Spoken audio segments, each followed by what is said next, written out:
எல்லாருக்கும் வணக்கம். ஆன்மா அருங்கோண சக்கரம். இந்த சேனலில் உங்கள்கிட்ட சந்திக்கிறது, உங்கள்கிட்ட பேசுகிறது பெரும் மகிழ்ச்சியாகவும் பெரும் பாக்கியமாகவும் கருதுகிறேன்.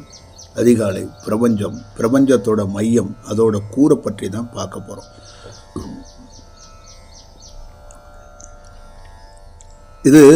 இந்த உரையாடல் எது இருக்குன்னா, ஒரு கேள்வி பதில் மாதிரி. என் கூட யாரும் இல்லை, நானே கேள்வியாகவும் நானே பதிலாகவும் நானே குருவாகவும் நானே சீடராகவும் இருந்து இந்த செயலாக்கத்தை, இந்த உரையாடலை நடத்தலான்னு நினைக்கிறேன். என்னை பொறுத்தளவுக்கு நீங்கள் எனக்கு எந்த பெருமையும் சேர்த்துட வேண்டாம். என்னை பொறுத்தளவுக்கு ஒரு மிகப்பெரிய ஒரு செயல் என்ன இருக்குன்னு கேட்டிங்கன்னா, ஒரு மனிதன் தன்னுடைய நிஜத்தை, இந்த உலகத்துடைய நிஜத்தை, இந்த உலகத்துடைய உண்மை தத்துவத்தை, இந்த உண்மையான செயலாக்கத்தை தெரிந்து கொள்ள வேண்டும். அதுதான் நான் ரொம்ப விருப்பப்படுறேன். உங்ககிட்ட நான் மன்றாடுவது என்ன என்று கேட்டால், நான் பல ஆண்டுகள் வாழ்ந்துட்டேன். 40 ஆண்டுகளுக்கு மேலே நான் பல ஆண்டுகளாக நான் வாழ்க்கையை வாழ்ந்து விட்டேன். நான் சாதித்து விட்டேன். என்ன சாதிச்சுட்டேன்னா, எனக்கு எதை தெரிந்து கொள்ள வேண்டும், எதை பார்க்கணுமோ பார்த்துட்டேன். அப்போ என்னோடய லைஃப்பை நான் முடிச்சுட்டேன். அவ்வளோதான். எனக்கு போதுமானது எல்லாமே நிறைவாக, ரொம்ப நிறைவாக, ரொம்ப ஆத்மார்த்தமாக. நீங்கள் சொல்கிற ஒரே வார்த்தை தான், புள்ள பொண்டாட்டி வீடு செட்டில்மெண்ட்டு கொடுத்து எல்லாத்தையும் கமிட்மெண்ட்டை கொடுத்து கடமைகளை முடிச்சுட்டேன், சந்தோஷம்னு சொல்லுவாங்கள்ல. என்னுடைய கடமை என்ன என்று கேட்டால், ஒரு மனிதன் ஆகப்பெரும் எதை தெரிந்து கொள்ள வேண்டும், எதை பார்க்க வேண்டும், எந்த செயலை தெரிந்து கொண்டு தன்னுடைய வாழ்க்கையை விடுபட்டு போக வேண்டுமோ அதை நான் பார்த்துட்டேன். அப்போ ஆகப்பெரும் செயலாக்கத்தை பெற்றதனால் நான் நிறைவாக இருக்கிறேன். அதனால் எனக்கு எந்த செயலும் இல்லை. எனக்கு இழப்பாக எதுவும் வருவதற்கு ஒன்றும் இல்லை. எது நடந்தாலும், எந்த செயல் இருந்தாலும் நிறைவடைந்தவனுக்கு வேறு எந்த எதிர்பார்ப்பும் எந்த சுகத்தையும் சந்தோஷத்தையும் கொடுத்து விட போவதில்லை. அதை மற்றும் நீங்கள் தெரிந்து கொள்ள வேண்டும். இந்த கேள்வியும் இந்த பதிலும் எதை இருக்கிறது என்றால், இந்த தீட்சையை பற்றி இரவு காணொளியில் சொல்லியிருக்கிறேன். தீட்சை என்பது ஒரு குரு என்று சொல்லியிருக்கிறேன். குரு என்ன பண்ணுறாருன்னா, தன்னுடைய ஆற்றலை, அந்த ஆறாவை, அந்த சக்தியை, உயிர் சக்தியை, சேர்த்து வைத்திருந்த உயிர் சக்தியை ஒருவரிடம் கொடுக்குறேன். நான் உங்கள்கிட்ட கொடுக்குறேன். நான் எதை அடிப்படையாக கொடுக்குறேன்னா, என்னுடைய அனுபவத்தில், நான் தியானத்தில் நான் சேகரித்து வைத்திருந்த ஆற்றலை என்னுடைய உயிர் சக்தியிலிருந்து, அந்த நாதவிந்து நமச்சிவாயமாக மாறிய அந்த சக்தியிலிருந்தும், கீழ் மூலாதாரத்திலிருந்தும் மேல் மூலாதாரத்தில் இருந்தும், 2 இடத்துக்குள்ளே இருந்தும் நடுமையமாக இருக்கிற இதய மையத்தை சாட்சியாக வைத்து, நான் இந்த 3 மையத்திலும் இருந்தும் உங்களுக்கு என்ன பண்ணுறேன், என்னுடைய உயிர் சக்தியை உங்களுக்கு தீட்சையாக அளிக்கிறேன். அது உங்களுக்குள்ளே போய் பரிணாமத்தில் போய் நீங்கள் உள்ளே போகும்போது, சில பேரை தொடும்போது அந்த வெளிச்சம் தோணியிருக்கும், ப்ளூ கலர் வந்திருக்கும், சில செயல்கள் வந்திருக்கும், சில மாற்றங்கள் இருக்கும், சில புல்லரிப்புகள் இருக்கும், சில செயலாக்கங்கள் அந்த வினாடிகள் சில பேர்கள் உணர்ந்திருப்பார்கள். அப்போ உள்ளே வந்துட்டேன். குருவாக நான் என்ன பண்ணிட்டேன், உயிர் துளியாக உங்கள் உடலுக்குள் நான் வந்து விட்டேன். உங்கள் உடலில் நான் உள்ளே உட்காந்துட்டேன். இப்போ நீங்கள் தவம் செய்கின்ற போது, எல்லாம் செய்யும் போதும் உள்ளே இருக்கிற நான் உங்களுக்கு உதவியாக இருப்பேங்கிறதா அதோடைய பொருள். உள்ளே இருந்து ஒரு தவம் கற்றுக்கொள்ள வேண்டியவன், நான் தவத்தில் ஜெயித்தேன் என்று சொன்னால், நான் தவத்தில் வெற்றி பெற்றேன் என்றால் என்னால் முடியாது.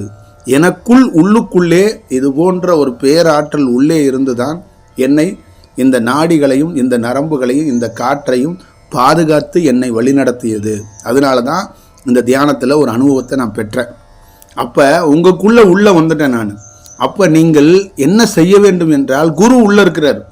அப்போ தியானம் பண்ணும்போது உள்ளே இருக்கிற குருவுக்கு என்ன பண்ணணும், சரணாகதியாக அடைந்து ஒரு வேலை செய்யணும். அப்போ உள்ளே போனவன் நான் என்ன பண்ணுறேன்னா, அதிர்ச்சி ஆகிட்டேன். உங்கள் உடலுக்குள்ளே போனேன். ராமேஸ்வரத்தில், கன்னியாகுமரியில், திருச்செந்தூரில், பல்வேறுபட்ட இடங்களில் சத்சங்கம் நடத்தப்பட்ட அத்தனை இடத்துக்குள்ளேயும் உங்களுக்குள்ளே நான் போயிட்டேன். இப்போ உள்ளே போனவனுக்கு பேரதிர்ச்சி என்ன அப்படின்னு கேட்டிங்கன்னா, உள்ளே ஒரு 10 குரு படுத்து கிடக்குறாங்க. குரு என்ற பேர்வையில் 10 பேர் படுத்திருக்காங்க. யாரா இவங்கெல்லாம் இங்கே படுத்திருக்காங்களே, இந்த வீட்டுக்கு நம்ம வந்திருக்கோமே, என்னடா இது அப்படின்னு பார்த்தா, நீங்கள் பல்வேறுபட்ட தியானம்னு சொல்லி பல்வேறுபட்டவங்கள்ட்ட போனீங்கல்ல, அவர்கள் உங்களுக்கு தீட்சை கொடுத்தாங்கல்ல, அவங்கெல்லாம் அங்கே படுத்திருக்காங்க. இவங்கெல்லாம் யாரானா, இவங்கெல்லாம் இன்னும் இவங்களே தயாராகாதவங்க. இவங்கெல்லாம் உள்ளே உட்காந்துட்டு உங்களை என்ன செய்கிறாங்க, நீ லெஃப்ட்டில் போனால் இன்னொருத்த என்ன பண்ணுறான், ரைட்டு வழி காட்டுறான். நீ ரைட்டில் போனால் நேராக போங்கிறான். இப்படி இவங்க இந்த வழிகளை செய்து கொண்டு உள்ளே இருக்கிறார். அப்போ எனக்கு இவர்கள் இருந்தால் இந்த இந்த சரிப்பட்டு வராது. ஒரு கணவன் மனைவி இருக்கிறாங்க, புதுசாக கல்யாணம் பண்ணவங்க.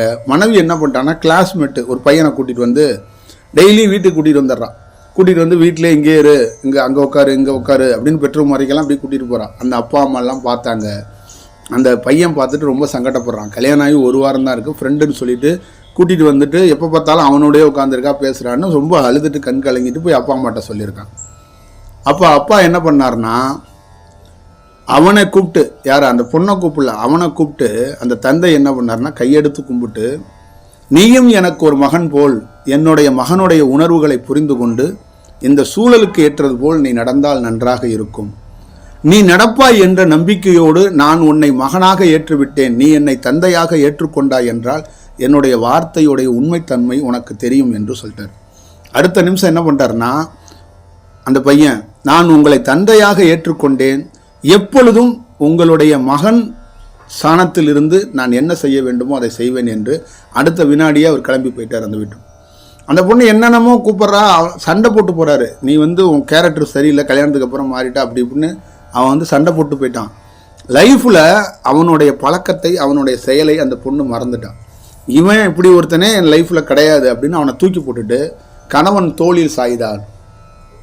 இதே போல தான் உங்கள் வாழ்க்கையில் பல்வேறுபட்ட குருநாதர்கள் என்ற பேரில் பல்வேறுபட்டவங்கள்ட்ட போய் உணர்ச்சி வசப்பட்டு ஆசையின் என்ற ஆசையோட மிகுத்தி, ஆசையோட உச்சம், ஆசையோட செயல், அந்த செயலில் ஏதோ ஒரு வடிவத்தில் ஏதோ ஒரு மோகத்தில் யூடியூப்பில் அங்கே பார்த்துட்டு இங்கே பார்த்துட்டு மற்றவங்க சொல்கிறத கேட்டுட்டு போய் ஒரு தீட்சை வாங்குனீங்கல்ல, ஒரு ஆசீர்வாதம் வாங்குனீங்கல்ல, சவாலாக சொல்கிறேன், உன்னதமாக சொல்கிறேன், உங்கள் தாய் மார்புகளில் இருக்கின்ற தாய்ப்பால் சத்தியம்னா என் வார்த்தை சத்தியம், உன் தாய்ப்பால் போலினா என் வார்த்தை போலி. இவ்வளோதான் உனக்கு எனக்கு இருக்கிற உறவாக நான் சொல்கிறேன். அப்போ நீ ஒரு தீட்சை வாங்கினல்ல, மோகத்தோடு போனல்ல, கூட்டமாக நிற்கிறான், இவ்வளோ நிற்கிறான், அந்த மழை நல்லா இருக்கு, அழகு நல்லா இருக்குன்னு, அவன் உள்ளே என்ன செய்கிறான்னா உனக்கு இடையூறு பண்ணிக்கிட்டு இருக்கான் அவனோட தியானத்தை. ஏன்னா அவன் முழுமை அடையாதவன் என்ன பண்ணுவான், அவனுக்கு தெரிஞ்ச ஐடியாலஜியில் தான் உன் உடலுக்குள்ள தெரிஞ்சிருக்கவன் தான் என்ன பண்ணுவான், உடலை பற்றி, நரம்பை பற்றி, உள்ளே இருக்கிற சக்கரத்தை பற்றி நன்கு தெரிந்தவனுக்கு என்ன பண்ணுவான், கீழே இருக்கிற 6 சக்கரம் 7 சக்கரம் எல்லா சக்கரமும் இருக்குல்ல, அந்த சக்கரத்தை கடந்தவன், அந்த சக்கரத்தை நன்கு தெரிஞ்சவன், அந்த சக்கரமாக இருக்கிற யோகி என்ன பண்ணுவான், இவன் சக்கரத்தை நன்கு தெரிஞ்சா அவனுக்கு ஹெல்ப் பண்ணுவான். நீ என் இடத்துக்கு வந்துட்டியா, நான் உனக்கு உதவுறப்பாம்பான். இவனே இந்த சக்கரத்தை பார்க்காதவன், முழுமை அடையாதவனுக்கு அந்த யோகி என்ன பண்ணுவான், தன்னுடைய சக்கரத்தை இடத்த மட்டும்தான் அவனால் கண்டுபிடிக்க முடிஞ்சிச்சு, தான் எப்படி இருக்குங்கிறத அவனால் காட்டி கொடுக்க மாட்டான். அப்போ உள்ளே போய் என்ன பண்ணுவான், அவனுக்கு பெற்றிருக்க அனுபவத்தை வச்சு உள்ளே போய் ஒரு வேலை செஞ்சுக்கிட்டு இருப்பான். அந்த வேலை உங்களை நிரந்தரமாக முழுமைப்படுத்தாது. அப்போ கொஞ்ச நாள் வேலை செஞ்சு பார்ப்பான், அவனால் முடிஞ்ச அளவுக்கு ட்ரை பண்ணிக்கிட்டே இருப்பான். நீங்கள் என்ன பண்ணுவீங்கன்னா, ஒருத்தட்ட போனோம், தீட்சை வாங்கணும், எந்த செயலும் செஞ்சோம், ஒன்றும் திருப்தியாக இல்லை, இன்னொருத்தரை தேடுவோன்னு இன்னொருத்தட்ட போகிறீங்க, இன்னொரு குருவும் உள்ளே வந்துட்டான், அவனும் என்ன பண்ணுறான், அவனுக்கு தெரிஞ்ச வித்தையெல்லாம் உள்ளே செஞ்சுக்கிட்டு இருக்கான். இந்த மாதிரி நீங்கள் பல்வேறுபட்ட இடத்துல ஒவ்வொருத்தரும் 10லேருந்து 20 முதற்கொண்டு ஒரு குருவை உடலுக்குள் வைத்து கொண்டு சுற்றி கொண்டு அலைகிறீங்க. இப்போ 21வது ஆளாக நான் வர்றேன், நான் வந்து பார்த்துட்டு அதிர்ச்சி ஆகிட்டேன். பாவியெல்லாம் 20 பேர் உள்ளே இருக்கிறான், அவன் அத்தனை பேர் என்னடா செய்கிறான்னா அவன் யூக அடிப்படையில் ஒரு வேலை செஞ்சுக்கிட்டு இருக்கான். ஒருத்தன் அகத்தியருங்கிறான், ஒருத்தன் போகருங்கிறான், ஒருத்தன் சிவவாக்கியருங்கிறான், ஒருத்தன் வந்து இந்த சுவாசத்தை இப்படி கவனிக்கணுங்கிறான், அப்படி உள்ளே போய் அப்படி இப்படி வேலை பார்த்துட்டு இருக்காங்க 20 பேரும். இந்த 20 பேர்த்தையும் ஒரு குருவாக இருக்கப்பட்டவன் வெளியேற்றினாதான் அங்கே தியானத்தை கொடுக்க முடியும். அப்போ ஒவ்வொரு தன்மை கொண்ட அந்த ஆற்றல்களை வெளியேற்றணும், அந்த செயலை முற்றிலுமாக அதை வந்து தொடர்ச்சி வெளியேறியப்படணும். இந்த செயலை பல்வேறுபட்டவர்களுக்கு அடியேன் செய்தேன், சத்தியமிட்டு சொல்கிறேன் நான் செய்தேன். இந்த மாதிரி ஒரு செயலை எவனாலும் செய்ய முடியாது. ஆகப்பெரும் செயல் ஆகப்பெரும் யோகியால் மட்டுமே செய்ய முடியும். ஒரு பெரிய நிலை அடைந்தவனால் மட்டுமே இந்த காரியத்தை செய்ய முடியும். ஒரு வழிபோக்கனால், ஒரு சாதாரண ஒருத்தனால் இந்த காரியத்தை செய்துவிட முடியாது. அப்போ அந்த செஞ்சுக்கிட்டு இருக்கேன் நான் பணியை, 10 பேர் 20 பேர் இருக்கான், 5 பேர் அனுப்பிட்டேன், 6 பேர் அனுப்பிட்டேன், 7 பேர் அனுப்பிட்டேன், அனுப்பிக்கிட்டே இருக்கிறேன். திடீர்னு என்ன பண்ணிட்டான், ஒரு நாள் இன்னொரு எங்கேயோ ஒரு யூடியூப்லேயே எவனையோ ஒருத்தனை கேட்டுட்டு இன்னொரு குரூப்பில் இருந்த ஒருத்தி வாட்ஸ்அப்பில் இருக்கிற ஃபோனை போட்டு, இன்னொருத்தன் வந்துட்டாண்டி புதுசா, அங்கே வாடி அப்படின்னு சொன்னோன்னே அங்கே போய் நின்றுட்டாங்க. அப்போ நான் அங்கே போய் நின்று அவன் என்ன பண்ணுறான், அவன் ஒரு சொற்பொழிவு ஆற்றி அவன் ஒரு செயலை கொடுத்து அவன் ஒரு தீட்சையை கொடுத்து அவன் உள்ளே வந்துட்டான். அப்பொழுது அதிலிருந்து அந்த குருவாக இருக்கப்படுகிற நான் வெளியேறுகிறேன். என்ன பண்ணுறேன், ப்ராசஸை பாதியிலே நிறுத்திட்டு வெளியேறிட்டேன். ஏன்னா இதுக்கு மேல் நான் உள்ளே இருக்க முடியாது அப்படின்னு வெளியேறுறேன். திருப்பி ஒருத்தன் உள்ளே வந்துட்டான், 7 பேர் வெளியில் போயிட்டான், பாக்கி இந்த 13 பேரை வெளியே அனுப்பணும். திருப்பி புதுசாக ஒருத்தனை கொண்டாந்து உள்ளே விட்டாங்க. இப்போ 14ஆவதும் ஒருத்தன் இருக்கான். இப்போ நான் வெளியே போய்விட்டேன். இப்போ அவங்க இதை வச்சுக்கிட்டு தியானம் பண்ணுவாங்க. இப்போ இவர்கள் முன்னேறுவார்களா? இது கேள்வியாக நான் உங்கள்கிட்ட கேட்குறேன். முன்னேற முடியுமா? உங்கள் வாழ்க்கையில் முன்னேறதுக்கான வாய்ப்பு இருக்கா? நீங்கள் முன்னேறி இருக்கீங்களா? உங்கள் இதயத்தை தொட்டு சொல்லுங்கள், நீங்கள் முன்னேறி இருக்கீங்களா? அவனுடைய அனுபவத்தில் இந்த சக்கரம் அந்த சக்கரம் சின்ன சில செயல்கள்லாம் நடக்கும், அது கிடையாது. அப்போ நான் உள்ளே போவதே கிடையாது, உள்ளே போக மாட்டேன். அதனால்தான் சொன்னேன், ஒரு நேரத்தில் 2 தியானம் 3 தியானத்தை பண்ணுபவர்களுக்கு என் தீட்சையாக இருக்கிறது நான் தான் அங்கே இருக்கிறேன். நானே வெளியே போயிடுவேன், நான் திருப்பி உள்ளே வரமாட்டேன். உன் மீது இருக்கின்ற ஒரு சின்ன செயலுக்காக உன் ஆன்மாவுக்கு ஏதோ ஒன்று செஞ்சாவணுன்னு நான் வெளியிலிருந்து உனக்கு வேணா ஒரு பாதுகாப்பையோ ஒரு ஆசீர்வாதத்தை பண்ணுவானே வெஞ்சு உன் உடலுக்குள் நான் போக மாட்டேன். இந்த மாதிரி 100கணக்கான பேருக்கு நான் வெளியில் வந்திருக்கேன். ஏன்னா என்கிட்ட வந்து தீட்சை வாங்கினதுக்கு அப்புறமும் ஒரே நேரத்தில் 3 தீட்சை பண்ணுறது 4 தீட்சை பண்ணுறது, ஒரே நேரத்தில் 2-3 பேரை போய் பார்க்கறது, 2-3 தியானத்தை பண்ணுறது, இந்த செயலாக்கத்தையும் பண்ணுறது, அந்த செயலாக்கத்தை, இது மாதிரி செய்பவனுக்கிடம் தாமதம் இன்றி நான் வெளியே வருவேன். இதுக்கு நான் அடையாளமாக சாட்சியாக ஒன்று சொல்கிறேன். நான் விமானத்தில் பயணிக்கிறேன். 200 பேர்களுக்கு இத்தனை பேர் விமானத்தில் இருக்கையில் அமர்ந்திருப்பார்கள் தெரியும். என்னுடைய உயர்ந்த ஆற்றல் என்னை விட்டு 10 அடி தள்ளி போயிடுது. என்கிட்ட சின்னோண்டு ஒரு சின்ன செயலை மட்டும் உள்ளே கொடுத்துட்டு பாதுகாப்புக்கு பாக்கி இருக்கிற உயர்ந்த செயலெல்லாம் வெளியில் போய் என்ன சொல்லுதுன்னா, இந்த இடத்துக்குள்ளே நம்ம பயணிக்க முடியாது, இங்கே இருக்கிறவங்க எல்லாருக்கும் வேறு வேறு மாதிரி இருக்கிறாங்க, அதனால நீ எப்படியாவது போராடி பயணித்து வந்துரு, இந்த பயணம் முடிகிற நேரத்தில் நான் உனக்குள்ளே வந்து அட்டாச் ஆகிக்கிறேன்னு அது எல்லாம் வெளியில் நிற்குது. புரியுதுங்களா? அதே போல தான் வாழ்க்கையில் இதே போன்ற தீய செயலில் இருக்கிற ஒரு மாந்திரிகம் பண்ணுறவன் எவனாவது ஒருத்தன் வர்றான்னா எனக்குள்ளே இருக்கின்ற அந்த உயர்ந்த ஆற்றல் வெளியில் போய் நிற்கும். ஏன் நிற்கும்னா, அவனுக்கு எந்த சூழல்லையும் உன்னை பார்த்து அந்த ஆசீர்வாதம் போய்விடக்கூடாது.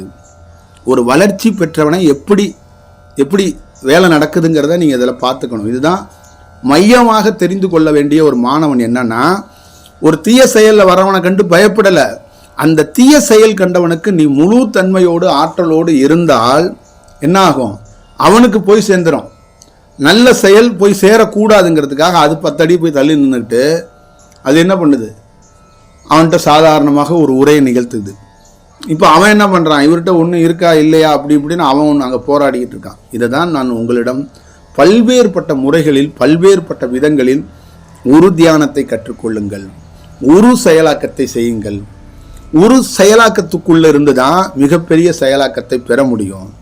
அப்பொழுது உண்மையான அடுத்தடுத்த தீட்சை அடுத்தடுத்த குரு என்பதை நான் இருக்கேன்ல, இப்போ நானே வந்து உங்களிடம் இந்த காலகட்டம் கழித்து இப்போ நான் இருந்தாலும் இல்லைன்னாலும் நான் இங்கே இல்லை வெளிநாட்டில் இருக்கிறேன், இன்னொருத்தர் உருவாகி இருக்கிறாரு, அது உங்களுக்கு தெரியாது, எங்கேயாவது ஒருத்தர் இருப்பார், அவர் உங்களுக்கு ஒரு செயல் கொடுப்பாரு, அதை போய் வாங்கிக்க அப்படின்னு நானே உனக்கு சொல்லுவேன், உனக்கு வழிகாட்டுவேன்.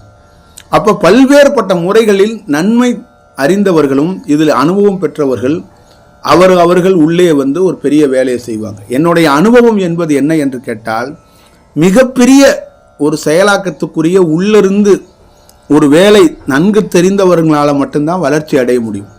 இப்போ எனக்கு உள்ளே ஒரு செயல் உள்ளே இருக்கிறவன் ஒரு எண்ணும் தெரியாதவன் சுமாரான ஒரு ரூட்டு தெரிஞ்சவனாக இருந்திருந்தா நானும் உங்களுக்கு அந்த 20 குரு மாதிரி ஒரு குருவாக இருந்துக்கிட்டு நானும் உங்களை அப்படி இப்படின்னு வழிகாட்டிகிட்டு இருந்திருப்பேன்.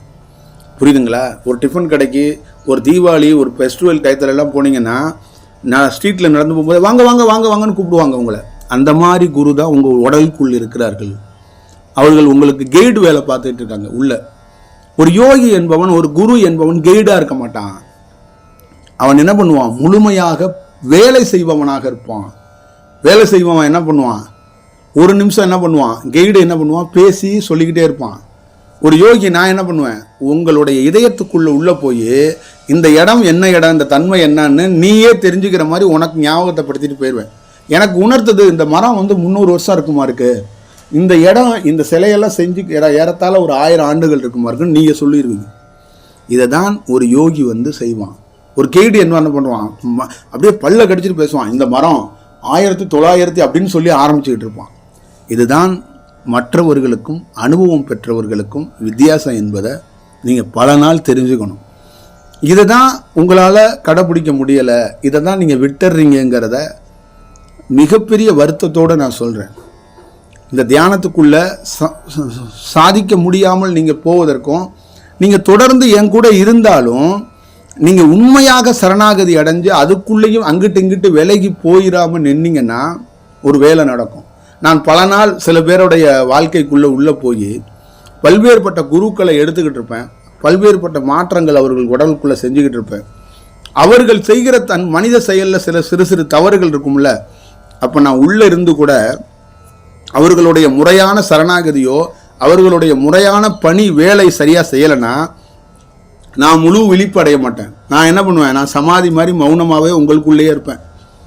நீங்கள் என்னைக்கு முழுமையான சரணாகதி அடைஞ்சு நீங்கள் மனித செயலிலிருந்து தீமையிலிருந்து விட்டு நன்மை செய்கிறீங்களோ அன்னைக்கு நான் முழுவாதாக திருப்பி விழிச்சடைந்து நான் உள்ள வேலை செய்வேன். ஏன்னா எனக்கு உள்ளதான் வேலை. நீங்கள் மொத்தமாக தவறான பாதைக்கு போனால் நான் உங்களை விட்டு வெளியில் வந்துடுவேன். கொஞ்ச நாள் நீங்கள் தவறாக போகலை, ஒரு செயல் செஞ்சுக்கிட்டு இருக்கீங்கன்னா உள்ளே இருந்து காத்திருப்பேன். இதெல்லாம் உண்மையிலேயே ஒரு பெரும் அனுபவம் பெற்றவனால், ஒரு மிகப்பெரிய செயலாக்கத்துக்குரியவனால் மட்டும்தான் இந்த மாதிரி காரியங்கள் எல்லாத்தையும் விவாதிப்பதற்கோ சொல்வதற்கோ ஒரு வழி நடத்துவதற்கோ முடியும். இப்போ நீங்கள் பார்த்துக்கங்க, எத்தனை பேர் எத்தனை விதமான தியானத்தை பண்ணுறீங்க. இந்த குருவை விட்டுட்டு நான் வர முடியாது, அவரால் தான் எனக்கு இந்த செயல் நடந்துச்சு, அவர்னால தான் அந்த செயல் நடந்து. நீ எந்த செயல் வேணாலும் இருக்கட்டும், நீ யாரை வேணாலும் வச்சுக்கொள். நடைமுறையில் பிராக்டிக்கலில் இங்கே நடக்க போவது என்ன? உனக்கு மாற்றம் இந்த செயலாக்கத்தை உருவாக்கப்பட வேண்டுமா, இல்லை நீ அங்கே இருக்கிற ஒரு சின்ன அல்ப சந்தோஷத்துக்காக ஒரு செயல் செய்து கொள்ள போகிறாய்?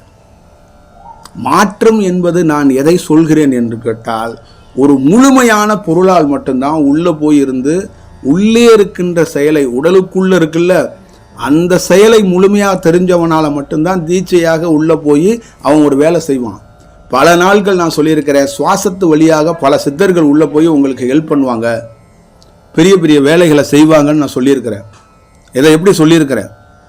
அதே தான் அந்த சித்தர்கள் என்பதும் சூட்சமத்தில் வர்றாங்கன்னு சொல்லியிருக்கல, அவர்களே நாம் உள்ளே இருக்கோம்னா என்ன பண்ணுவான், உயர்ந்த ஆற்றலாக இருக்கக்கூடியவன், இவரே உள்ளே இருக்கிறார்ப்பா, இவரை பார்க்க போகப்பான்னு என்ன தரிசிப்பதற்காக உங்கள் மூக்கு வழியாக வருவான். வந்து உள்ளே உட்காந்து அவன் என்ன பண்ணுவான், அவனுடைய பணியையும் செஞ்சு ஹெல்ப் பண்ணுவான். நம்மளுப்பா, நம்மளுங்க இருக்காரு, குரு இங்கே இருக்கிறார்ப்பா, நமக்கு வேண்டியவர் இருக்கார்ப்பா, அவருக்காக சேர்ந்து பணிவிடை செய்வேன்னு உங்கள் உடலுக்குள்ள அந்த மாற்றம் அடைவதற்கான வேலைகளை அவர்களும் சேர்ந்து செய்வார்கள். இதை அடிப்படையாக துல்லியமாக உடலில் பல்வேறுபட்ட செயலாக்கத்தை கண்டவன் என்ற முறையிலும் எப்படித்தான் நிகழுகிறது என்பதை முறைகளும் நான் உங்களிடம் சொல்கிறேன். இப்படித்தான் நிகழ்து, இப்படித்தான் இந்த செயல் இருக்கிறது. ஆனால் மனிதனாக இருக்கப்படுகிற நீங்கள் இந்த நன்றி விசுவாசம், பாசம், இல்லை வேற ஒரு விஷயத்துக்குள்ள ஒரு அடிக்ட் ஆகிட்டு தனக்குத்தானே ஒரு கதைகளை சொல்லிக்கொண்டு நீங்கள் ஏமாந்து போறீங்க. இல்லை நான் வேற உங்களுக்கு ஸ்ட்ராங்காக சொல்லணும், ஏங்க நீங்கள் எந்த குருக்கிட்டையும் போகாதீங்க, என்கிட்டே வந்துருங்க அப்படின்னு நான் உங்களுக்கு என்ன எழுதி பத்திரம் கொடுக்கணுமா என்ன? இதெல்லாம் எதிர்பார்க்குறாங்க. நீங்கள் என்ன நினைக்கிறீங்க, அந்த கலையை விட்டுட்டு நான் வந்துடட்டுமா? இதையே நான் சொல்லணும், உனக்கு என்ன தோணுதோ செய் அப்படின்ட்டு நான் போகிறேன். நான் எதுக்கு சொல்லணும்? நான் எதற்கு உனக்கு உத்தரவாதம் கொடுக்கணும்? உன் உடல் மீதும் உன் மீதும் உனக்கே அக்கறை இல்லாத போது எனக்கு என்னப்பா அக்கறை? உனக்குள்ள இருக்கணும் அந்த அக்கறை, உனக்குள்ள இந்த செயல் இருக்கணும். நிஜத்தை அறிவதற்கு, நிஜத்தை புரிவதற்கு ஒரு புருஷனா ஒரு ஒரு பையனை பார்த்து கல்யாணம் பண்ணி வச்சுட்டாங்க தாய் தந்தை. எத்தனையோ பெண்கள் தாய் தந்தைக்காக தன்னுடைய கணவனோடு, சரியில்லாத கணவனோடு 40 ஆண்டுகள் 50 ஆண்டுகள் வாழ்ந்த பெண்ணெல்லாம் இருக்கிறாளா இல்லையா? அது போன்ற ஒரு செயலுக்காக காத்திருந்து, ஒரு குருவோட காத்திருந்து பயணித்து ஒரு செயலை பெறுவது வரைக்கும் காத்திருக்கணுமா இல்லையா? குறைந்தபட்சம் இத்தனை ஆண்டுகளாச்சும் காத்திருக்கணும்ல. அந்த வேலையை நீ செய்யணும்ல. செய்யறியா? ஒரே நேரத்துக்குள்ள 3-4 குரு இருந்தால் எவன் எப்படி செய்வான்? எப்படி செய்வான்? உண்மையான குரு எப்படி வேலை செய்வான்? நீ வந்து கூட்டிகிட்டு வர்ற வேணா தீய சக்தியான ஆளை கூட்டிகிட்டு வந்து உள்ளே விடுவ. நான் எப்படி உன் உடலுக்குள்ளே உட்காந்துருப்பேன்? உனவோட எப்படி நான் வேலை செய்வேன்?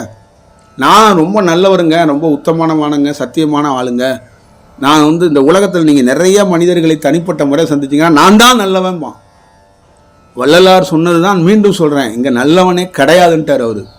நல்லவன் எவன் என்றால் தியானத்தில் முற்றிலும் மனிதத்தன்மையிலிருந்து அழிக்கப்பட்டவன் மட்டுமே நல்லவனாக இருக்க முடியும். அது வரைக்கும் நல்லவனாக வாழ்றது ரொம்ப கஷ்டம்ட்டார். நல்லவனே இருக்க முடியாதுன்ட்டார். நல்லவனை நான் பார்க்கலன்ட்டார். ஒருவனை கூட நான் பார்க்கலப்பான்ட்டார். பார்த்ததே கிடையாதுப்பான்ட்டார். ஏன்னா மனிதனாக இருந்தால் நல்லவனாக இருக்க முடியாதுன்ட்டார். நீங்கள் உதவி பண்ணுறது, சோறு போடுறது எல்லாம் செய்கிறீங்கள இரக்கத்தோடு, இது நல்லவர்களுக்கான அடையாளம் இல்லை. இது இல்லை, இதை வச்சுக்கிட்டு ஒன்றும் பண்ண முடியாது. புரியுதுங்களா? எத்தனையோ கோயில் கட்டின குடும்பம், எத்தனையோ கும்பாபிஷேகம் நடத்தின குடும்பம்லாம் அடுத்தடுத்த ஜென்ரேஷன் கழித்து பார்த்தீங்கன்னா அந்த குடும்பமே இல்லாத குடும்பம்லாம் எங்கள் ஊர்லேயே எத்தனையோ கிராமங்களில் இருக்குது. நீங்கள் போயினாலும் பாருங்கள். எங்கள் தாத்தா முப்பாட்டெல்லாம் கோவிலாக கட்டி தள்ளினாங்க. இன்றைக்கி அவன் பரம்பரை சோத்துக்கு பிச்சை எடுத்துகிட்டு இருக்குன்னு சொன்னவங்களாம் நான் பார்த்துருக்கேன். ஏன்னா நீ கோயில் கட்டலாம், குளம் கட்டலாம், மந்திரம் சொல்லலாம், வேதம் சொல்லலாம், எது வேணாலும் சொல்லலாம். ஆனால் நல்லவனாக உன்னால் மனிதனாக இருக்கும் பட்சத்தில் வாழ முடியாது. இதுதான் ஒரு குரு தெள்ளத் தெளிவாக ஒரு சீடனுக்கு உரைக்கிற உரை. இந்த உரையில் ஒருவன் உள்ளே ஒரு குரு வேலை செய்வதற்கு முழு அனுமதி அளிக்க வேண்டும். அந்த குரு வேலை செய்து முடிகிற வரைக்கும் காத்திருக்க வேண்டும். அந்த பணி முடிகிற வரைக்கும் உண்மையா சரணாகதி அடைந்து நீ காத்திருந்தால், இதுதான் தியானம்.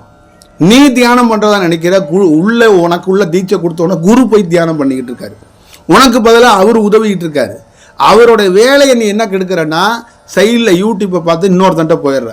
இல்லைனா போனை போட்டு என்ன பண்ணுறேன்னா ஒன்றுக்குமே ஆகாத ஒரு மொக்க விஷயத்தை 1 மணி நேரமாக போனை போட்டு ஒருத்தன்ட்ட பேசி உள்ளே இருக்கிற ஆற்றலை வெளியே ஏற்றி விட்றாரு. உள்ளே இருக்கிறனால ஒருத்தன் நான்லாம் என்ன பண்ணுவேன், நீ 1 மணி நேரமாக எவன்ட்டே ஒருத்தன்ட்ட சேலத்துக்காரன்ட்ட ஒருத்தன்ட்ட போனை போட்டு 1 மணி நேரமாக போட்டு அருன்னு அறுத்துக்கிட்டு நினச்சிக்க, சம்பந்தம் இல்லாத தியானத்திலையும் கடவுள் கதையும் பேசிக்கிட்டு இருந்தேன்னா உள்ளே இருக்கிற செயல் வெளியேறிடும். போடாடே போடா, வெட்டி கதை நீ பேசுகிற, அதுக்கு நானாட ஆள் அப்படின்ட்டு போயிடுவோம். புரியுதுங்களா? இதை தான் இங்கே தவம் பழகிற மாணவர்களில் 90% பேர் சிறப்பாக இந்த சம்பவத்தை தான் செஞ்சுக்கிட்டு இருக்காங்க. எங்கேருந்து வெற்றி கிடைக்கும்? அப்புறம் நான் மாறலை, நான் மாற்றம் அடையலை, இதையும் எடுத்துக்கணும். அந்த பக்கம் போயிட்டு கொஞ்சம் நான் வாழ்க வளமுடலில் ஒரு 10 பக்கம் படிச்சுக்கிறேன், கொஞ்சம் நான் அகவலை ஒரு 10 பக்கம் படிச்சுக்கிறேன், நான் கொஞ்சம் கொஞ்சம் நான் 10 பக்கம் படிச்சுக்கிறேன். அப்புறம் எப்படி நீ தேர்வ? ஒரு செயல் என்பது அந்த செயலுக்காக காத்திருக்கணும். அதுதான் ஒரு ஒரு ஒரு விடாப்புடியாக ஒருத்தன் போய் ஒரு குகையில் உட்காந்து தவம் பண்ணிட்டு இருக்கான்ல, அதோடைய பொருள் என்ன, அதோடைய செயல் என்ன?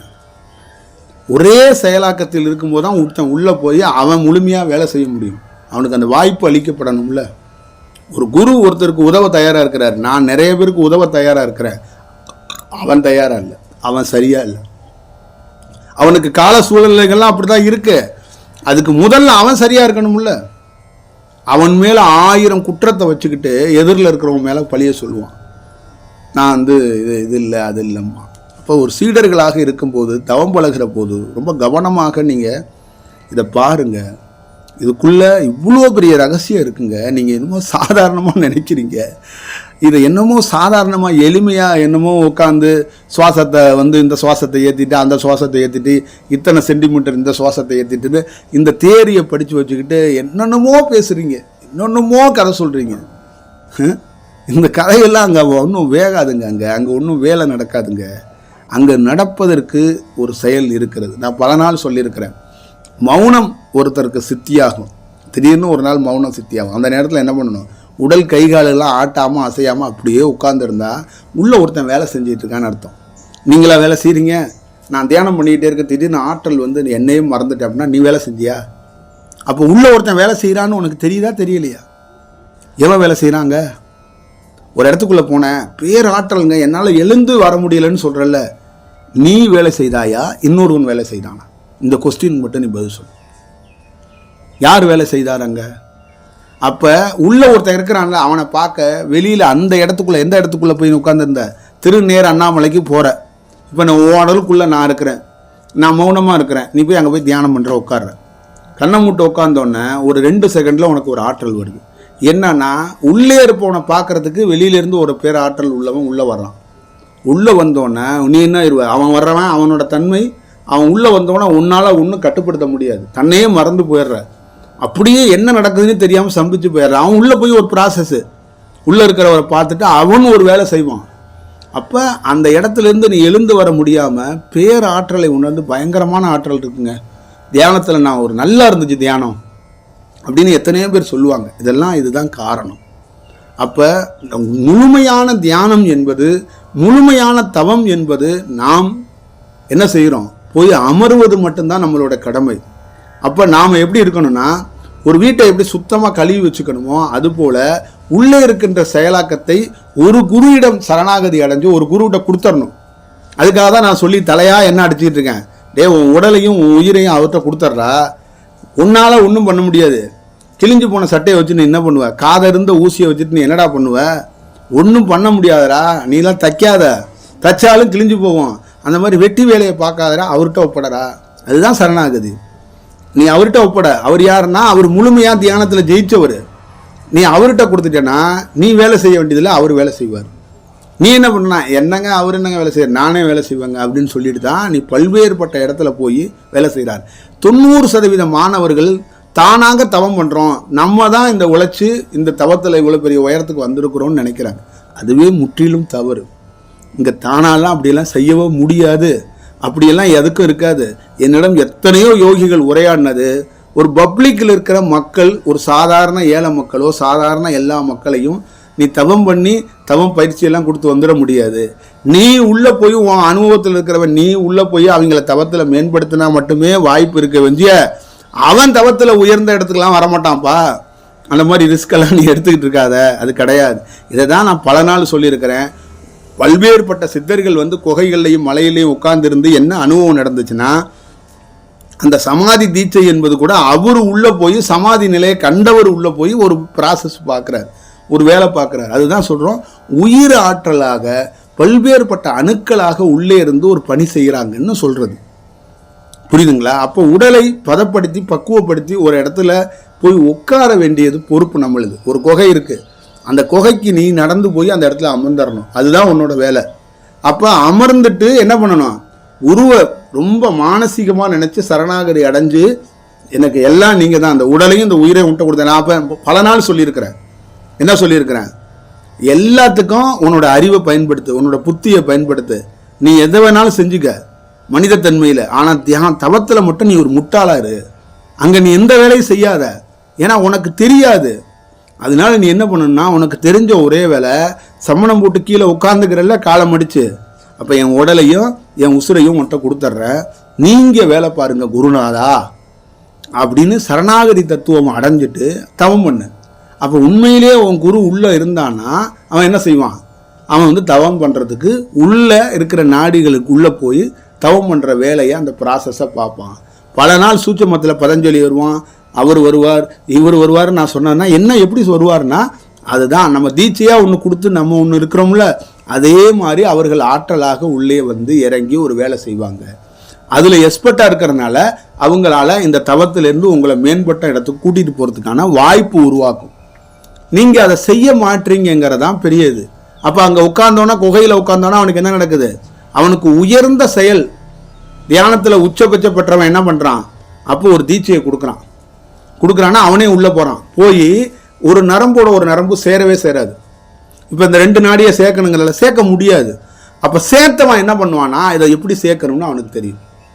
அதுக்கு தான் வாளை உதவுவா, அதுக்கு தான் சிவன் உதவுவான், அதுக்கு தான் அகத்தியர் உதவுவார், அதுக்கு தான் போகர் உதவுவார்னா எப்படி உதவுவாங்கன்னா, ஆற்றலாக அந்த அணுக்களாக அதை ஆல்ரெடி பரிமாறிச்சவங்க, ஆல்ரெடி இணைஞ்சு பார்த்தவங்க உள்ள போய் என்ன பண்ணுவாங்க, இந்த நாடியும் அந்த நாடியும் எப்படி இணைய வைக்கணும்னு அந்த பக்குவம் அவங்களுக்கு தெரியும், அந்த வேலை தெரியும். அப்போ என்ன பண்ணுவாங்க, அந்த இணைப்பை சாத்தியப்படுத்துவாங்க. அப்போ சாத்தியப்படுத்திட்டு வெளியில் வந்துடுவாங்க. அவன் என்ன பண்ணுவான், சமாதி நிலையில் பல ஆண்டுகள் தியானத்திலே இருப்பான். இப்போ கண்மொழிச்சு பார்க்குறான், அவனுக்கு என்னது இது, முற்றிலுமாக மனிதத்தன்மை போயிடுச்சு, இறை ஆற்றலாக இருக்கிறான். எப்படா இந்த வேலை நடந்துச்சுங்கிறது அவனுக்கு தெரிய வருது. ஓ, குரு இந்த வேலையை செஞ்சிருக்கிறாரு, இவர் இந்த வேலையை செஞ்சிருக்கிறாரு, இந்தந்த ஆற்றல்கள் நமக்கு இந்த வேலை செஞ்சிருக்கு, இதே செயலாக்கத்தை நீ மக்களிடம் போய் செய், இந்த தீட்சையாக நீயே போய் இந்த வேலையை பாடுறாரு. இதை தான் நான் செய்கிறேன், எனக்கு அனுபவம் வந்துச்சு இல்லை, எனக்கு உள்ள இந்த மாதிரி நாடிகள்லாம் போணுச்சு இல்லை, அதை நான் போய் காடு மலைகள்லாம் தலைகளாக நின்று தண்ணியை குடித்து அந்த மலைகள்லாம் உருண்டு அங்கே இருக்கிற ஜல்லி அங்கே இருக்கிற கல்லெல்லாம் உடைச்சி நான் போய் பண்ணலை. நான் நடந்து போனேன், கஷ்டப்பட்டு நடந்து போனேன், அந்த இடத்துல அமர்ந்தேன். உள்ளே தவம் நடந்ததற்கான பணி வேற, இந்த செயல் வேற.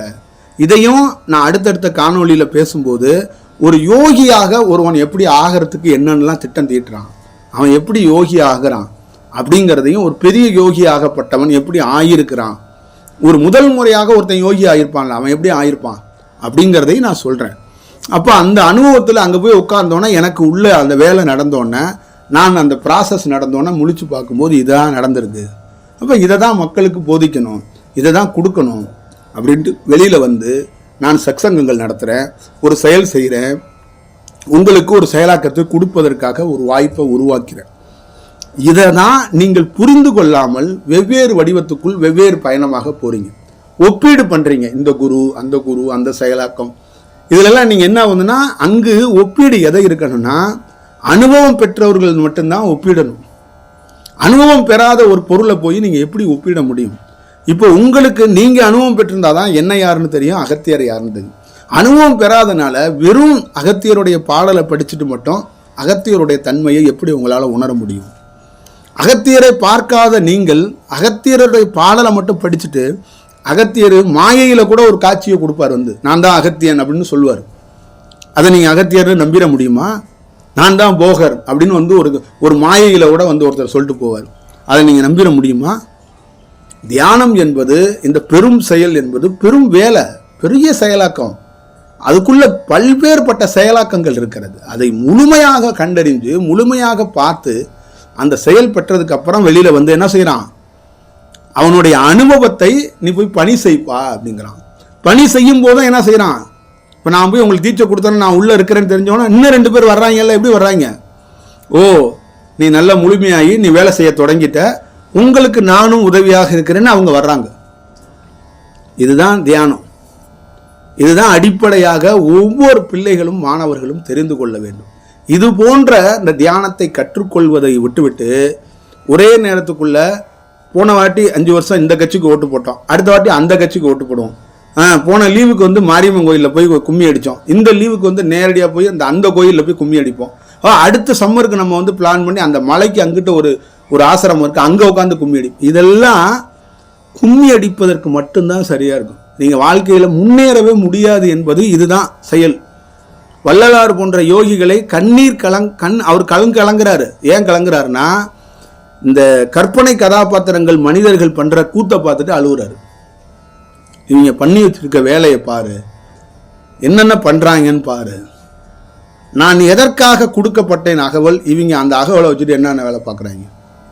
மந்திரவாதி மாதிரி அந்த அகவலோட தன்மையை எடுத்து வச்சுக்கிட்டு ஃபோனில் பல பேருக்கு பேசிக்கிட்டு இருக்கான். மந்திரவாதி தாங்க சொல்லிட்டு இருப்பான் ஒரு விஷயத்த. ஒன்று வேலை செய்கிறவன், களத்தில் வேலை செய்கிறவன் இதை அப்படி சொல்ல மாட்டாங்க. அவன் அந்த வேலையை வேறு வடிவத்துக்குள்ளே செய்வான். அதுதான் அனுபவம். புரியுதா? மந்திரவாதி என்ன பண்ணுவான், வெளிப்படையாக இந்த பேச்சாளர்கள் மாதிரி பேசிக்கிட்டு இருப்பான். உள்ள ஒரு செயல் இருக்கணும். இந்த காலகட்டத்தில் உங்களுக்கு தெரியப்படுத்த வேண்டும் என்பதற்காக தான் என்ன பேச விடுறான்.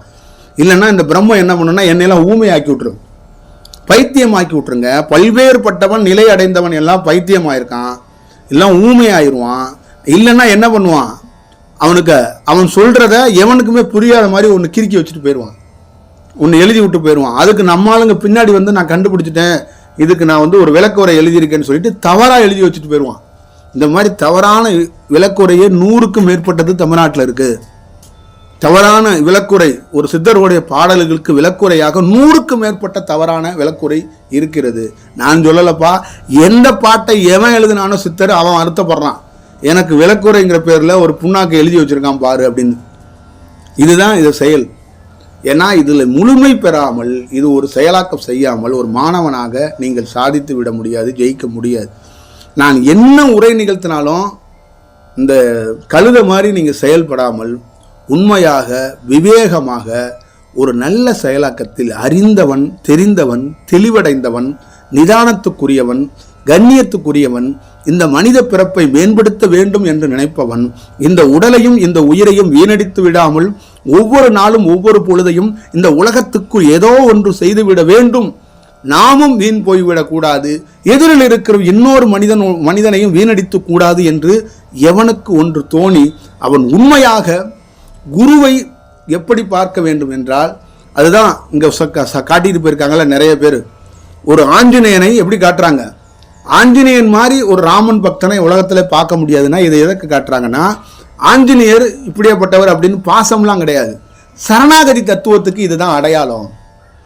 சரணாகதி தத்துவத்துக்குள் குரு காலடியில் ஒரு சிஷியன் இருப்பான் அப்படிங்கிறது என்னன்னா, அது சரணாகதி என்று பொருள். நான் ஒன்றும் இல்லை அப்படின்னு நீங்கள் சொல்லிட்டீங்கன்னாவே இன்னொருத்தன் வர்றான்னு அர்த்தம். நான் ஒன்று அப்படின்னீங்கன்னா ஒருத்தன் வரமாட்டான்னு அர்த்தம்.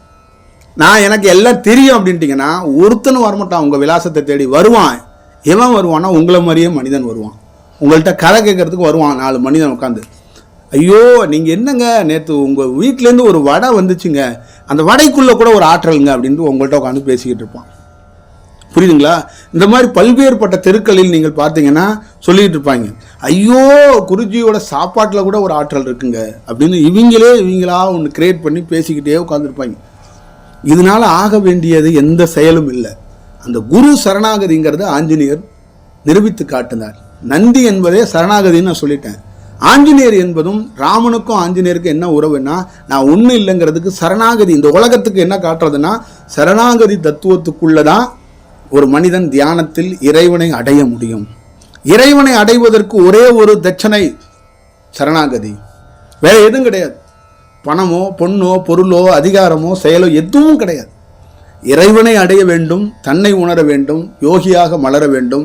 இல்லை இந்த உலகத்துடைய ரகசியத்தை தெரிய வேண்டும்னா ஒருவன் தான் ஒன்றும் இல்லை, உடல் ஒன்றும் இல்லை, உயிர் ஒன்றும் இல்லை, இதை எடுத்து உன் காலடியில் சரணமடைந்து விட்டு இன்றே மௌனமாக ஊமையாக ஒன்றும் இல்லாமல் உன்னிடம் போகிறேன் என்ற அங்கேயே உடலை வள்ளலார் கரைச்ச மாதிரி கரைக்கணும். நான் ஒன்றும் இல்லை, இந்த நிமிஷமே நான் ஒன்றும் இல்லாமல் ஆயிடுறேன், நீ பார்த்துக்க அப்படின்னா இதுதான் உண்மையான சரணாகதி. அந்த நிமிடம் என்ன பண்ணுவான், இவனுக்கான வேலையை தொடங்குவான்டா. டேய் என்கிட்ட நீ சரணாகதி அடைஞ்சிட்ட, நான் இப்போ களத்தில் பணி செய்ய முடியாது. திருவண்ணாமலையில் ஒருத்தன் பணி செஞ்சுக்கிட்டு இருக்கான், நான் அவனிடம் அனுப்புகிறேன், நீ அவன்கிட்ட போ, அவன் உன்னை பார்த்துக்குவான் அப்படின்ட்டுருவாங்க. அப்போ என்ன பண்ணுவாங்க, வேறு வடிவத்தில் யார் மூலியமாகுதோ இந்த திருவண்ணாமலையில் யாரா இருக்கிறான் அவன் நம்பரையோ அவனுடைய விலாசத்தையோ தெரியப்படுத்துறதுக்கான வாய்ப்பை என்ன பண்ணுவான், நீ எவனிடம் சரணாகதி அடைஞ்சியோ அவன் உனக்கு தெரியப்படுத்துவான். இப்போ இன்னொருத்தன் உன்னை கூட்டிகிட்டு வருவான், இங்கே நின்று ஒருத்தனை பார்க்கணும். அப்போ அவன் என்ன பண்ணுவான், உன்னை பார்க்கும்போது இவன் நமக்கான மாணவன் போல இருக்கிறானே, இவனுக்கு ஏதாவது ஒன்று செய்யணுமேனா அவனுக்கு என்ன பண்ணுவான், அந்த உனக்கு முன்னாடி உன்னை அமிச்சாம்பர் குரு, அவன் இவனுக்குள்ளே போயிடுவான். இவனுக்குள்ளே போய் என்ன சொல்லுவான், டே வந்திருக்கவன் நம்மால், இவனை நீ ஆசீர்வாதம் பண்ணணும் அப்படின்னு சொல்லுவான். எனக்கே நடந்திருக்கிறது, சுந்தரானந்தருக்கு நடந்திருக்குது, இன்னும் நிறைய பேருக்கு நடந்திருக்கிறது. இப்போ இவன் ஆசீர்வாதம் பண்ண மறந்துடுவான். ஏன்னா எதிரில் இருக்கிறவன் யாவனே தெரியல அப்படின்ட்டு இவன் பிளைண்டாக நிற்கும்போது அவனே உள்ளே போய் என்ன பண்ணுவான், இவனை மறக்கடிச்சிட்டு இவனே நின்று அவனுக்கு ஆசீர்வாதம் பண்ணுவான். அவனை தீட்சையை கொடுத்து அவனுக்கு தியானத்தை கொடுக்கறதுக்கான வழியை பண்ணுவான். இது அடிப்படையாக எதற்காக நடத்தப்படுதுன்னா, இந்த உலகத்தில் தலை சிறந்தது, இந்த உலகத்தே மதிக்கக்கூடியது, போற்றுதலுக்குரியது சரணாகதி. இந்த சரணாகதியை எவன் ஒருவன் முழுமையாக அடைகிறானோ, இந்த சரணாகதியை எவன் ஒருவன் முழுமையாக பின்பற்றுகிறானோ அவன் இந்த உலகத்தில் வல்லவனாகுவான், அவன் நிச்சயமாக சித்தனாவான், அவன் நிச்சயமாக யோகி ஆவான். அதற்கு எடுத்துக்காட்டு விவேகானந்தர், அதுக்கு எடுத்துக்காட்டு ராமகிருஷ்ணர், அதுக்கு எடுத்துக்காட்டு லாகிரி மகாசாயர். இவங்கெல்லாம் என்ன என்று கேட்டால், ராமகிருஷ்ணர்லாம் காளியே கதி என்று கடந்துட்டான். தாயே உன்னை விட்டால் எனக்கு யாரும் கிடையாது, நீ எனக்கு காட்சி கொடுக்கணும்னா கழுத்தை எடுத்துக்குவாங்கிறான்னா அதுதான் சரணாகதி. அதுதான் உண்மையான சரணாகதி. அந்த உண்மையான சரணாகதியை ராமகிருஷ்ணர் பெற்றிருந்ததுனால தான் காளி என்ன பண்ணான்னா, ஒவ்வொரு நிமிடமும் காளி என்ன பண்ணான், அவனை பத்திரமாக பதப்படுத்துவதும் பாதுகாக்கிற வேலையை காளி செஞ்சான். காளி என்பது அவனுக்குள்ளே வந்துட்டா. அவன் எப்போ கழுத்தை அறுத்துக்கணும்னு சொன்ன போது காளி அவனுக்குள்ளே என்ன பண்ணான், அவனை வழி நடத்தினான். ஒவ்வொரு நாளும் காளி வழி நடத்தினான். ராமகிருஷ்ணருடைய வார்த்தைகளில் நீங்கள் போய் எந்த இடத்துல போய் படித்து கேட்டாலும் என் தாய் காளியை கேட்காமல் நான் எந்த வேலையும் செய்ய மாட்டேன், எந்த வேலையும் நான் செய்வது இல்லை, அப்படிதான் அவர் சொல்லியிருக்கிறார். ராமகிருஷ்ணர் என்றவன் என்னைய கேட்டுட்டு நான் ஒரு வேலை செய்கிறேன்னு அவர் எங்கேயும் குறிப்பிடலை. என் தாய் காளியை, ஒருவன் அரை குடமாக நீ நிற்கிறாய், நீ முழு குடமாக மாற வேண்டும் மகனே, நீ முழு குடமாக மாறணும்னா நான் தீட்சை கொடுக்கணும் உனக்கு, நீ கழுத்து வரைக்கும் நிற்கிறடா, உன்னை வேற இடத்துக்கு கூட்டிகிட்டு போகணும் அப்படின்னு ஒருத்தர் வந்து கேட்குறாரு. அவர் வந்து முழுமையடைந்தவர் ராமகிருஷ்ணர்கிட்ட. அப்பையும் ராமகிருஷ்ணன் என்னமோ சொன்னால், ஆசைப்படவில்லை, என் தாயிடம் அனுமதி கேட்கிறேன் அப்படின்னு கேட்டான். தாய் தான் உள்ளே இருக்கிறா. அப்போ தாயிடம் போய் அனுமதி கேட்கும்போது தாய் உள்ளேருந்து என்ன சொல்கிறா, டேய் அவனை வர வச்சதே நான் தான் அப்படி சொல்லாமல் அவன் என்ன சொல்கிறான்னா, டேய் அவன் என்ன சொல்கிறானோ அதை நீ கேட்டு நடடான்ட்டா. ஆனால் அதோடைய உண்மை பொருள் என்னன்னு கேட்டிங்கன்னா, அங்கே ஒருத்தன் எதிரில் வந்திருக்கான முழுமை பெற்றிருக்கான், அவனை வர வைத்ததே காளி தான். இந்த நேரத்துக்குள்ள என் மகன் ராமகிருஷ்ணன் உண்மையிலேயே சரணாகதி தத்துவத்துக்குள் தன்னையே அழித்து கொண்டு இந்த உலகமும் இந்த ஊரும் சொந்த பந்தங்கள் உறவினர்கள்லாம் பைத்தியம் என்று பட்டம் கொடுத்த ஒருவனை எத்தனையோ நாட்கள் தன்னுடைய உடலையும் ஒரு துச்சம் என்று நினைத்து கொண்டு பல்வேறுபட்ட செயல்களில் துன்பத்தை தனக்கே கொடுத்து கொண்டு வாழ்ந்த ஒரு தியாக உத்தம என் மகன், அவனை உயர்ந்த இடத்துக்கு கூட்டிட்டு போய் அழகு பார்க்கணும்னு நான் விரும்புகிறேன். அவன் என்ன நம்பி சரணாகதி அடைஞ்சிருக்கிறான்னு காளி என்ன பண்ணான்னா, அந்த உயர்ந்த செயலுக்கு போகிற ஒருத்தனை கூட்டிகிட்டு வந்திருக்கிறான். அவன் வந்து இவனை பார்த்துட்டானாவே இவனுக்கு தெரிஞ்சிடும். இப்போ அவன் வந்து நின்று தான் கேட்டிருக்கான், டே நீ இப்போ பாதி குடத்தில் நிற்கிறேன், உன்னை நான் முழுசாக நிரப்பணும், என்ன சொல்கிற அப்படின்னு கேட்டோன்னே தான் காளியை கேட்குறேன்னா காளியை அனுமதி கொடுத்துறான். இப்போ அவனை வந்து என்ன பண்ணுறாரு, கையை வைத்தோன்னா அவன் சமாதி நிலைக்கு ராமகிருஷ்ணர் போயிடுறான். அப்போ முழுமை நடக்கிறதுங்க. அப்போ காளி என்ன நினைக்கிறார், சந்தோஷத்தில் திளைக்கிறார், எல்லா செயலுக்குள்ளேயும் திளைத்து போகிறார். இது சரணாகதியா இல்லையா? சும்மா ராமகிருஷ்ணர் சாதித்தாரா? இதே விவேகானந்தரும் இதே கதை தான். சும்மா நடந்ததா? சும்மா ஒரு லாகிரி மகாசாயரை கூப்பிட்டு இந்த உலகத்தில் எவனுக்கு கிடைக்கும் ஒரு உயர்ந்த ஒரு யோகி மகாவதார் பாபா தீட்சை கொடுத்து ஒருத்தனை நிலையடை வைக்கிறங்கிறதெல்லாம் சாத்தியம் இல்லாத செயல். இது எவனுக்கு கிடைக்கும் இந்த வாய்ப்பு? சரணாகதியினால தான் அதை சாத்தியப்படுத்த முடிந்தது. எவனுக்குங்க கிடைக்கும்? மகாவதார் பாபாவுக்கிட்ட இருந்து ஒருத்தன் தீட்சை பெறதுங்கிறது ஒரு பெரிய செயல் என்று தான் நான் கருதுவேன். எப்படி அது வந்து சாத்தியமாகும்? அது சாதாரண செயல் கிடையாது. அது ஏன் என்று கேட்டால், அவன் மனிதனாக பிறக்காத ஒரு ஆற்றல், மனிதனாக பிறக்காத ஒரு ஆற்றலிடம் இருந்து தீட்சை பெறுவது இன்னும் பயங்கரமான ஒரு செயல். அவன் மனித தோற்றத்திலே அவனே காட்சியாக கொடுத்து ஒரு செயல் செய்கிறான், ஒரு வேலை செய்கிறான், ஒரு பணி செய்கிறான். அப்போ இந்த உயர்ந்த சரணாகதி தத்துவம் என்பதற்கு பொருள் என்பது என்ன என்று தெரிந்து கொள்ளுங்கள். இந்த மனித சமூகம் உலகத்தை ஏமாற்றவில்லை, தன்னை ஏமாற்றிக் கொள்கிறது. நீங்கள் ஏமாற்றிக் கொண்டு எங்கே சுற்றி தெரிந்தாலும் காலத்தையும் நேரத்தையும் உங்கள் வயது உங்கள் உடலுடைய தன்மை எல்லாத்தையும் வீணடிச்சிடுவீங்க. எல்லாம் போயிடும். நான் தான் சொல்கிறேனே, என் உடல் சரியில்லை, என் குடும்பம் சரியில்லை, கமிட்மெண்ட் அது இது, நீ என்ன செய்தாலும் என்ன இருந்தாலும் அதை சரி செய்வதற்கு ஒரு ஆயுதம்தான் உலகத்தில். என்னிடம் துன்பம் வந்தபோது ஒரே ஒரு ஆயுதத்தை தான் நான் கையில் எடுத்தேன். எல்லாம் ஓடித்தான். நான் மீண்டும் பல முறை சொல்லியிருக்கேன், மீண்டும் இந்த இடத்துல பதிவு பண்ணுறேன். ஒரே ஒரு ஆயுதத்தை எடுத்தேன். வாழ்ந்தாலும் செத்தாலும் மனிதனை நம்பி நான் சாக மாட்டேன். மனிதனிடம் நான் பிச்சை கேட்க மாட்டேன். இறைவனை கண்டதே கிடையாது. நான் இறைவனிடம் மண்டியிடுகிறேன். ஆனால் ஒரு பொழுதும் துமுறா சொல்வேன், நான் மனிதனிடம் கையேந்த மாட்டேன், இறைவனிடம் கையேந்துகிறேன். எனக்கு வாழ்வோ சாவோ நீ அழி அப்படின்னு போய் சரணாகதி அடைஞ்சேன். அங்கே தான் இந்த உரைக்கான காரணம், வேற எதுவும் கிடையாது. அந்த ஒரு இடம் இருக்குல்ல, இவ்வளோ பேர் கைவிட்ட போதும் இவ்வளோ பேர் கூட இருக்கான், இவனாலலாம் வேலை நடக்காது. நான் அந்த ஒற்றை வார்த்தை சொல்லிட்டு லட்சம் துன்பத்தை நான் அனுபவிச்சிருக்கிறேன். ஆனால் அந்த ஒற்றை வார்த்தை என் வாயிலிருந்து வர வேண்டும். அந்த உண்மையான சரணாகதியை நான் அடைய வேண்டும். அங்கே போய் என்ன அடைஞ்சிட்டேன்? எதுவும் வேண்டாம், நான் வாழ்ந்தாலும் செத்தாலும் உன்னாலே நிகழட்டும், இது எனக்கு பெருமைக்குரிய செயலாக இருக்கும், இறைவா நீயே பார்த்துக்கடா அப்படின்னு சொல்லிட்டு நான் என்ன பண்ணேன்? உறுதியாக நின்னேன், சரணாகதியில நின்னேன். அதனால தான் இந்த அனுபவம். அப்போ நீங்கள் அதை பார்த்துக்கணும். இது நீங்கள் நிற்க மாற்றீங்க அப்படிங்கிறது தான் இதோட பெரிய வருத்தம்.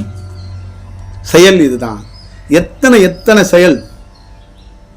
ஒரு மனிதன் தியானத்தில் அப்படி வரணும், இப்படி வரணும், பறக்கணும், நிற்கணும், ஓடணும்லாம் வேண்டாங்க. நிதானம். சரணாகதி, உண்மையான சரணாகதி ஒருத்தன் அடைஞ்சிட்டு காத்திருந்தானா அவன் சாதிக்காமல் போக மாட்டாங்க. அதை சொல்லிட்டேனே, உதாரணம் ராமகிருஷ்ணர் கண்ணுக்கு முன்னாடி நிற்கிறானுங்க, கண்ணுக்கு முன்னாடி சாட்சியாக நிற்கிறாருல்ல. வேற யார் வேணும்? வேற யார் வேணும்? இந்த உலகத்தில் காளியால் ஜெயிச்சவன்னா, காளி மனிதன் கிடையாது, நின்றுக்கிட்டு காளி அங்கங்கே நடந்துகிட்டு இருக்கிறது. காளி என்பது ஒரு ஆற்றல். அந்த ஆற்றலிடம் சரணாகதி அடையும் போது அவள் என்ன பண்ணா, எல்லா வேலையும் அவளே பண்ணி கொடுத்துட்டு போயிட்டார். போடா, சரணாகதிக்கு வேள்வியே அதுக்கு மதிப்பே கிடையாது. எப்படி ஒரு கடவுளை ஒப்பிட முடியாத யாரோடும் கடவுளை எப்படி அளவிட முடியாதோ அது மாதிரி சரணாகதியை அளவிட முடியாதுங்கிறாங்க. இறைவன் என்பவன் சொல்றான், விலை மதிக்க முடியாத சொத்து எது அப்படின்னு கேட்டா சரணாகதிங்கிறான். ஒரு குருவை உண்மையிலே நம்புறது அப்படிங்கிறது கண்மூடித்தனமான நம்பி மூட நம்பிக்கையில போய் முட்டாள்தனமா உட்காந்து பஜன் பாடுறது இல்லை. சரணாகதிங்கிறது மொத்தமா கரையிறது, அங்க போய் நின்று எல்லாத்தையும் விட்டுறது. போ, நீதான் வாழ்வோ சாவோ ஒன்றை கொடுத்துட்டேன் அப்படின்னாரு. அப்ப அவன் டுபாக்கூர் குருவா இருந்தால் இந்த சரணாகதிக்கு மதித்த இறைவன் அந்த குருவை தூக்கி வெளியில இருந்துட்டு இன்னொரு குருவை உடனே உட்கார வச்சிருவான். இதை நான் பல காணொலியிலையும் சொல்லிட்டேன். மாணவர்களாக இருக்கிற நீங்கள் இந்த மாதிரி காலகட்டத்தில் இந்த மாதிரி உரையை நிகழ்த்தக்கூடிய செயலே பிரம்மம் நிகழ்த்திடுது. எப்படியாவது விழிப்படைஞ்சு தயவு செய்து முட்டு சந்தில் இருந்து வெளியில் போகிறதுக்கு அட்ரஸ் தேடினா முட்டாளர்களாக போயிடுவீங்க. மிக சரியான பாதையில் விழிப்போட வாழ்க்கையில் இருந்த இடத்தில் செய்த வேலையை, மனைவி, குழந்தை, தொழில் எல்லாம் வச்சுக்க. உண்மையான சரணாகதி, உண்மையான தேடுதல். லட்சம் துன்பம் வரும். சரணாகதி அடைஞ்சோன்னா உனக்கு மழை பெய்யும், மேலே ஆகாயத்திலேருந்து மலர் கொட்டும்லாம் நினைக்காத. சரணாகதிங்கிற தத்துவம் என்னன்னா, உன்னை தூய்மைப்படுத்துவதற்கான பணி தொடங்கும்னு அர்த்தம். சரணாகதி பண்ணாதான் இறைவன் என்ன பண்ணுவான், உன்னை சுத்தப்படுத்துகிற வேலையை செய்யறதுக்கு அப்போதான் வருவான். நீ என்ன பண்ண, அப்போதான் உனக்கு ட்ரீட்மெண்ட்டே. அவன் பீஸை என்ன எதிர்பார்த்துட்டானா உன்ட்டேருந்து சரணாகதி தான். சரணாகதியை நீ கொடுத்தா தான் அவன் ட்ரீட்மெண்ட்டை ஆரம்பிப்பான். அது வரைக்கும் ட்ரீட்மெண்ட் பண்ண மாட்டான். சரணாகதி அடைந்த உடனே ட்ரீட்மெண்ட்டை முடித்ததுக்கு அப்புறம் நீ என்ன பண்ணுவ, நீயே இறைவனாக மாறி போவாய். நோயை கிளியர் பண்ணியாச்சு, போ, நீயே டாக்டரா. எந்த ஆஸ்பத்திரியிலையாவது நீ போய் நோய்க்காக போய் அட்மிஷன் ஆகி நோய் உனக்கு குணப்படுத்தியாச்சுன்னு டாக்டர் சொன்னோன்னே நீ வரும்போது என்ன பண்ண, நோயாளியாக குணமடைஞ்சு ஒரு நார்மல் மனிதனாக தான் வெளியில் வருவார். ஆனால் இறை சித்தத்தில் மட்டும் என்ன கதை அப்படின்னா, நீ அங்கே போய் நோயாளியாக சேர்ந்து இறைவன் உனக்கு ட்ரீட்மெண்ட் பார்த்துட்டு அவன் என்ன பண்ணுறான், உன்னை இறைவனாக மீண்டும் வெளியில் அனுப்புகிறான். மனுஷனாக அனுப்பலை. ஏன்னா திருப்பி உனக்கு நோய் வந்துடும். இப்போ ஒரு நோயை சரி பண்ணுறாரு ஒரு மருத்துவர், இப்படியே விட்டுட்டோம்னா 6 மாதமோ 1 வருஷமோ 2 வருஷம் கழிச்சு இன்னொரு நோயை பழக்க வழக்கத்தில் உருவாக்கிடுவான் மனுஷன். ஆனால் இறைவன் என்ன பண்ணுறான்னா, அந்த முற்றிலுமாக அந்த நோய்க்கான குணப்படுத்திட்டு அவனை இறைவனாக அனுப்புகிறான். எப்பயுமே அவனுக்கு நோய் வந்துடக்கூடாது, எப்பயும் அவன் எதிலையும் மாட்டிக்கொள்ளக்கூடாது. இதுதான் பார்த்துக்கொள்ளுங்கள். ஒவ்வொரு மாணவர்களுக்கும் தெரிந்து கொள்ளுங்கள். ஒரு நல்ல செயலாக்கத்தில் சந்திப்போம். விரைவில் ஆன்மா அருங்கோண சக்கரத்துக்கான புத்தக வெளியீட்டு பணி இருக்கிறது. அந்த புத்தக வெளியீட்டு விழாவில் உங்களை நேரடியாக சந்திப்போம். ஒரு செயலாக்கம் செய்வோம். நன்றி, வணக்கம்.